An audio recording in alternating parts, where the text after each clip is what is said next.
लोगों का स्वागत मिल रहा है, यहाँ पर मौजूद हैं, लेकिन मंच पर विराजमान आदरणीय लोग हैं, सभी लोग आपका स्वागत करते हैं यहाँ पर।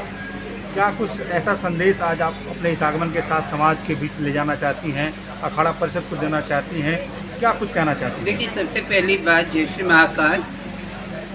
आज की स्थिति में जिस संदिग्ध तरीके से हमारे अखाड़ा परिषद के अध्यक्ष की शरीर मिला और सीबीआई जांच हो रही है, हमारे मुख्यमंत्री योगी जी ने बड़ी सोच समझ के ये जांच सीबीआई को दी है, तो उसमें हमें विश्वास है और हम आशा करते हैं कि उनके नेतृत्व में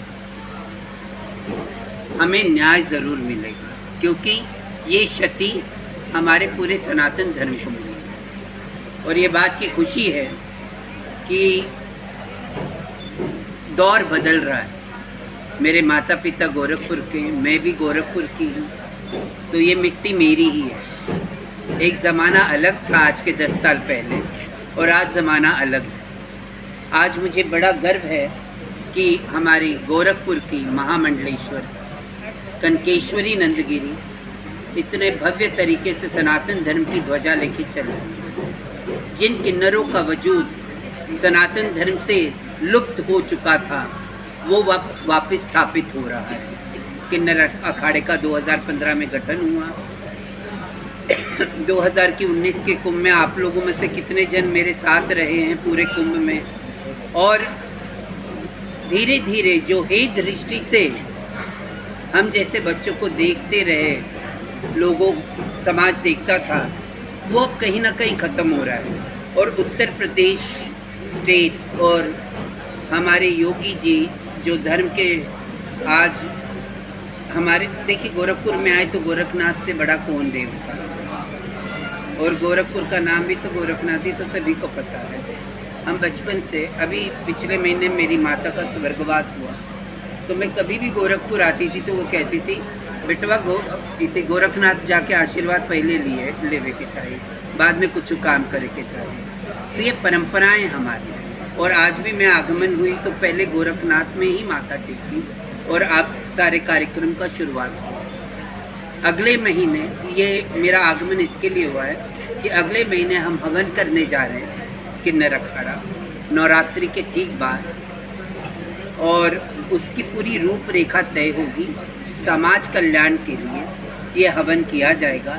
1 सप्ताह का कार्यक्रम मेरी महामंडलेश्वर कनकेश्वरी नंदगिरी करने जा रही हैं, और इस बात का बड़ा गर्व है कि मेरे ही ज़िले में, जहाँ से मेरे माता पिता हैं, वहीं से कनकेश्वरी मेरे सत्य सनातन धर्म का ध्वजा लेके बड़े बेखूबी से चल रही हैं। आज उत्तर प्रदेश एक वैसा स्टेट है जो पूरे वर्ल्ड में एक एग्जाम्पल है।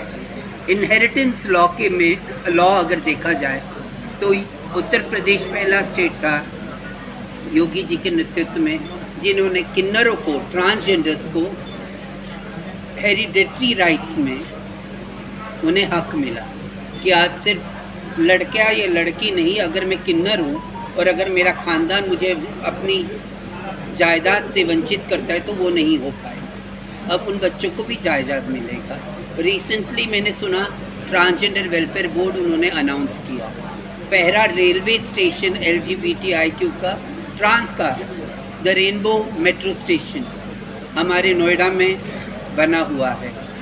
पहला सैलून अपने आप में जो ला ब्यूटी एंड प्राइड सैलून है, वो भी गाज़ियाबाद में हम लोगों ने ही शुरुआत करी है। वो जो मैनेज्ड और रन बाय ट्रांसजेंडर होगा। ज़माना बदल रहा है। आज मैं 42 की हूँ, तो मैंने अपने आँखों के सामने देखी हूँ ये बदलाव होते हुए। जो रूढ़िवादी परंपराओं में जिस स्टेट को सबसे रूढ़िवादी समझा जाता था भारतवर्ष में, योगी के नेतृत्व में उन्होंने बहुत सारे चेंजेस लाए और हमारे समाज के लिए भी लाए। तो हैट्स ऑफ टू हिम। ये एक्टिवेट से और महामंडलेश्वर तक का सफ़र कैसा रहा है आपका? ज़िंदगी का हर पहलू रोमांचक था मेरी ज़िंदगी का, और आई बिलीव मेरे को ये एहसास है इंग्लिश में मैं कहती हूँ हमेशा, decision taken at that junction of time was right, so even it is right now. इसके लिए I don't have any regrets. मुझे बड़ी खुशी होती है कि मुझे कभी नहीं पता था कि मैं सनातन धर्म के पद चिन्हों में कभी चलूँगी। एक सेलिब्रिटी से लेके एक सनातन धर्म के आचार्य महामंडलेश्वर की गद्दी पे बैठना एक बड़ा रोचक ज़िंदगी रहा है। और उसके बारे में मैंने अपनी किताब मी हिजड़ा मी लक्ष्मी में, हिंदी में वाणी प्रकाशन, इंग्लिश में ऑक्सफोर्ड यूनिवर्सिटी प्रेस और मराठी, पंजाबी, उड़िया में अब और रिलीज़ होने वाली है। मैडम, आपने कहा कि सनातन धर्म का जब प्रभाव हो रहा था तो आदि गुरु शंकराचार्य ने संभाला, तो शंकराचार्य की पीठ सनातन धर्म को स्थापित करने में वास्तव में बड़ी महत्वपूर्ण भूमिका रखती है। लेकिन मौजूदा समय में क्या लगता है कि सनातन धर्म और इन पीठों पर आक्रमण किया जा रहा है किसी भी तरह का? देखिए, सनातन धर्म पे तो हमेशा आक्रमण होते आया हुआ है, जहाँ मुगल देखे या सब कुछ देखे।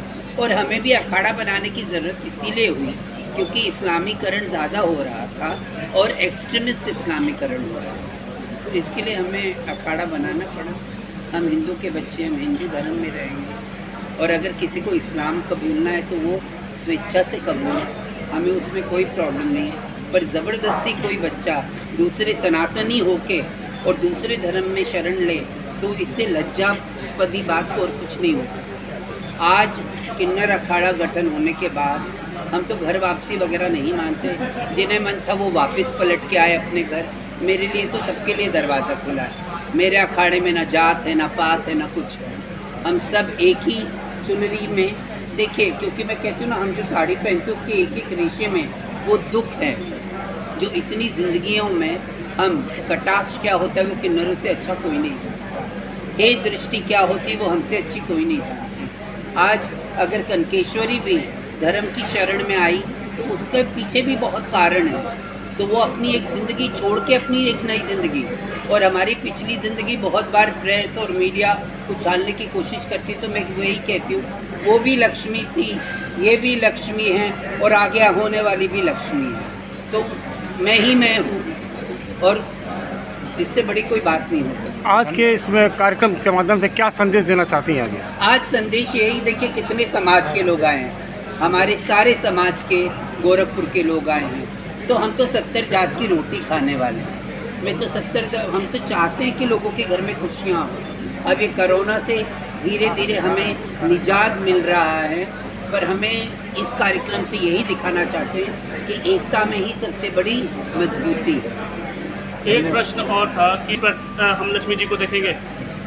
मैं राजनीति में कभी नहीं आऊँगी। धन्यवाद।